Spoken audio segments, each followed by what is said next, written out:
Hello all, and thanks for stopping by to check out my too long didn't read guide for the Restoration Shaman. Quick note, these are my recommendations for a basic starting point, so feel free to take it or leave it. It's up to you.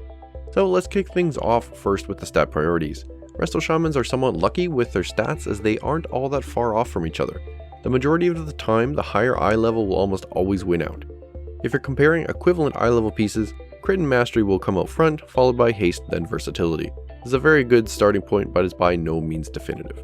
Secondly, let's talk gems and enchants. For gems, you're going to aim for the Saber's Eye of Intellect in one socket, then Deadly Deep Shimmerine plus 200 crit in your remaining sockets.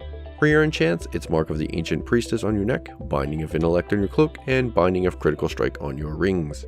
For your consumables, you're going to go with Prolonged Power pre-pull for a little DPS and healing boost, and usually a mana pot mid-fight.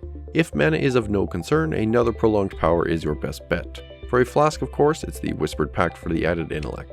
Food is going to be Lavish Surmar Feast, and if there's no feast, use the Hungry Magister food. It's never a bad idea to roll with obviously runes if you don't have the reusable one, and a few healing potions as well. Now, Restoration Shaman relics will literally shift in weight from fight to fight, so this is a really general all-purpose list for some of the better choices. So in the order from best to worst, you'd want to aim for Queen Ascendant, Pull of the Sea, Floodwaters, Wave Crash, then Empowered Droplets. Like I said, these are decent all-purpose relics. So now let's hit on the talents. Keep in mind the talents I'm going to select here are a good all-around build that any new player shouldn't have too much of an issue with. These selections were not made to min, max, or push Mythic rating. So first up at level 15 is a Sustained Healing selection. I use Torrent due to Riptide's high mana efficiency and throughput. Next row at level 30 it's a Mobility row. Windrush is a great spell, but I would say Spirit Walker's Grace will provide you with more benefit as you can cast while moving, which is the bane of most healers. For level 45, it's a Crowd Control row. I personally roll with Lightning Surge Totem, since an AoE stun can always come in handy. Level 60 should be Ancestral Guidance. This is a very good cooldown, especially if it's stacked with Cloudburst Totem. More on that later.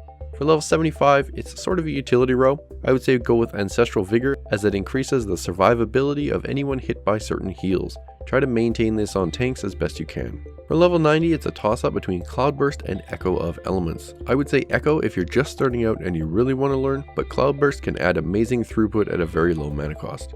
This is of course provided that you use it correctly, which can be a challenge to do and will definitely require some practice. And finally at level 100, it's going to be Ascendance versus High Tide. Use High Tide if there is a lot of chain healing being done, but Ascendance in all other scenarios. So that's that, but you may still be scratching your head about which spells to use when. Well, let's dive into that right quick. The easiest way to put it is Riptide to target when they get low, and Healing Stream on cooldown, ensuring that you're close enough for someone to actually benefit from the heal. Healing Rain over clumped injured allies, same for Gift of the Queen, your artifact ability. Chain Heal to heal groups of friendlies, and Healing Wave with Tidal Wave procs to top people off.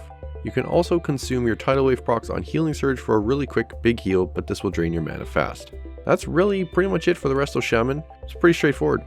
Cooldowns though, well, also pretty easy. Healing Tide Totem is just a big pulsing AoE heal, which should be used after a big burst or right before you know one is coming. Spirit Walker's Grace is used when you still need to heal on the move.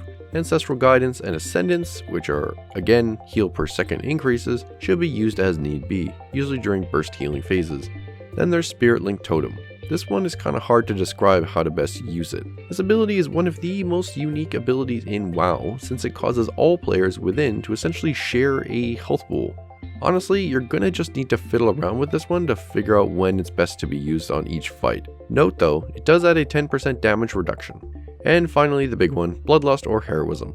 This one is usually called out by a raid leader, so knowing when to use it isn't that crucial. If there is no raid leader, do a bit of research on encounters so you don't mistrigger it. Trust me, this can make people really mad in LFR if that's what you do. Also, two more spells worth I could mention are Ghost Wolf being your main utility ability, and Purify Spirit, which is essentially your cleanse.